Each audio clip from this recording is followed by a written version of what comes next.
హరి ఓం everyone. ఇవాళ నేను మీకు ఒక స్టోరీ చెప్తాను, చిన్న స్టోరీ యమధర్మరాజు గురించి. అది చెప్పే ముందు చిన్న శ్లోకం చదువుతాను.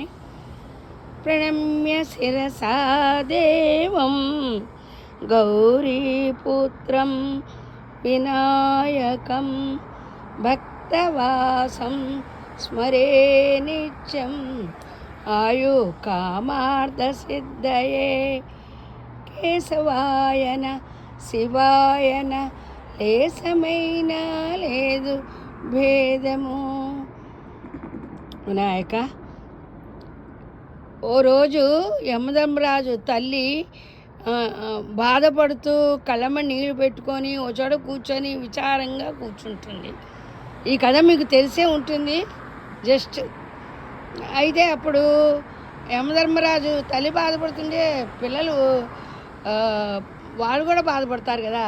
గబగబా తల్లి దగ్గరికి వచ్చి కళ్ళమ్మ నీళ్లు తుడిచి, అమ్మ నేను పెద్దవాడిని అయ్యాను, ఉద్యోగం కూడా చేస్తున్నాను, నిన్ను బాగానే చూసుకుంటున్నాను, అయినా నువ్వు కళ్ళమ్మ నీళ్ళు ఎందుకు పెట్టుకున్నావు, కారణం ఏంటి అని యమధర్మరాజు తల్లిని అడుగుతాడు.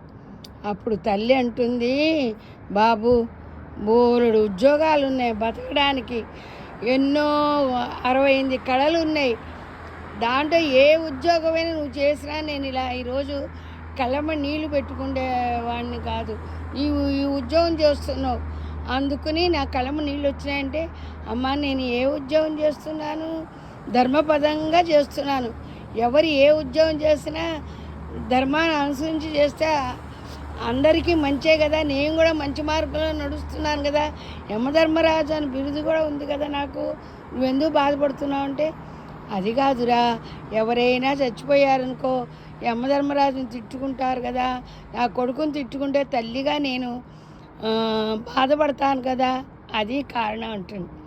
అప్పుడు యమధర్మరాజు పక్క నవ్వుతాడు. అమ్మా నువ్వు ఎందుకు బాధపడుతున్నావు, సరే నువ్వు 4 ఇళ్లలో వెళ్ళి ఎవరైతే అదే 4 ఇళ్ళకి వెళ్ళి మీ ఇంట్లో ఎవరైనా మీ తాతలు కానీ ముత్తాతలు కానీ ఎవరైనా పోయిన వాళ్ళు ఉన్నారా, ఎందుకు పోయారు అని 4 ఇళ్లలో కనుక్కొని రామ్మ చాలు అంటాడు. అంటే సరే అని చెప్పి కనుక్కొని ఇరుగు పొరుగు ఇళ్ళకి వెళ్తుంది.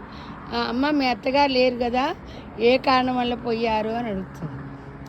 మా అత్తగారికి అన్నీ తింటుంది, కడుపులో నొప్పి వచ్చింది అరక్క, అందువల్ల పోయారు అంటుంది. ఓకే అనుకుంటుంది. మళ్ళీ ఇంకో ఇంటికి వెళ్ళి, అమ్మ మీ తాతగారు లేరు కదా, మీ ముత్తాతగారు లేరు కదా, ఎలా పోయారు అని అడిగితే, మా తాతగారు నిద్రలోనే పోయారు, మా ముత్తాతోన పొలం పనులు చేసుకుంటూ వయసు కారణంగా ముసలితనంలో వెళ్తారు కదా, వెళ్ళారు అని చూస్తుంది.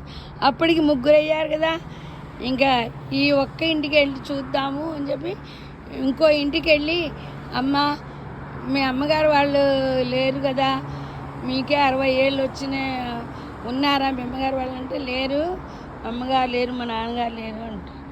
అయితే ఎక్కడికి వెళ్ళారంటే, అవును మనం చిరిగిపోతే కొత్త దుస్తులు వేసుకుంటాం కదా, అలాగే వాళ్ళకి ఆయుష్ ఉన్నాడు, బతికి ముసలితనంలో వెళ్ళిపోయారు, ఎప్పుడప్పుడు మనం పుట్టాక గిట్టక తప్పదు కదా అని చెప్తుంది. అంటే ప్రాణం ఉన్న వస్తువు ఏదైనా సరే, అది ఆకు కావచ్చు, పువ్వు కావచ్చు, పక్షి కావచ్చు, చీమ కావచ్చు, ఎవరైనా సరే చివరికి దేవుని దగ్గరికే చేరుకోవాలి కదా అని ఆవిడ బాగా చదువుకున్నదన్నమాట. అలా చెప్తుంది. అప్పుడు ఆ తల్లి ఇక దుఃఖమంతా పోయి నవ్వుకుంటూ యమధర్మరాజుకు వస్తుంది. అమ్మ ఎందుకు నవ్వుతున్నా అంటే, ఎవరు యమధర్మరాజు వల్ల పోయారని చెప్పలేదు, వాళ్ళ రోగాలు వాళ్ళ అనుభవాలు చెప్పారు అంటే, అమ్మ నిందలేంది బొందపోదు అంటారు, ఆ కడుపులో నొప్పి అయినా ఆ అరకపోవటం కానీ ఏదైనా వాళ్ళ ఆయుష్ తీరితేనే అలా నేనైనా తీసుకెళ్ళను, లేకపోతే నేను తీసుకెళ్ళలేను, వాళ్ళకి ఎంత రోగాలు వచ్చినా వాళ్ళు బతుకుతారు ఒక ఒక వాళ్ళకి ఆయువు తీరిపోయిందనుకో, రోగాలు ఎప్పుడైనా వెళ్ళిపోతారు అంటే అమ్మయ్య నా పిల్లాన్ని ఎవరూ తిట్టుకోలేదని ఆనందపడుతుంది. అది కథ. బాగుందా? యమధ యమధర్మరాజు అప్రణమాస్తు, కార్తీక దామోదర ప్రమాస్తు. కార్తీక మాసం అందరూ యముడు చెల్లెలది చెప్తారు కదా, రేపు మీకు అది చెప్తానే ఉంటాము. శ్రీదేవి బాయ్.